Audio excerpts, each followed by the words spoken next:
Kalyani AIIMS অনেক বড় বড় পুরনো কঠিন রোগ মুক্ত হয়ে যায়। তো এখানে কিছু লোকের টিবি ছিল, তাদের মুক্ত হয়ে গিয়েছে। আমরাও এসেছি কিছু লোকের জন্য। তা শুনুন কি সুন্দরভাবে বুঝাচ্ছে।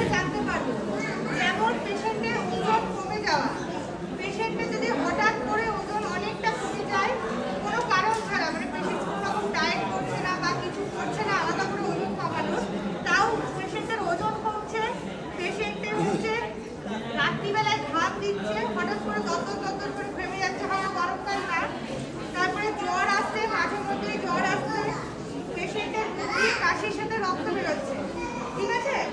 আর পেশেন্টের এই সব রকম সিস্টেম খুব কাঁপুনি দিয়ে জ্বর আসছে, হঠাৎ করে রাত্রিবেলায় রোজ জ্বর আসছে, মানে এমন না যে একদিন জ্বর আসছে, মাঝে মধ্যে একদিন ছেড়ে এরকম 1 মাস 2 মাস ধরে জ্বর থাকছে। এই সব সিমটমগুলো বা বুকে ব্যথা, শ্বাসকষ্ট হওয়া,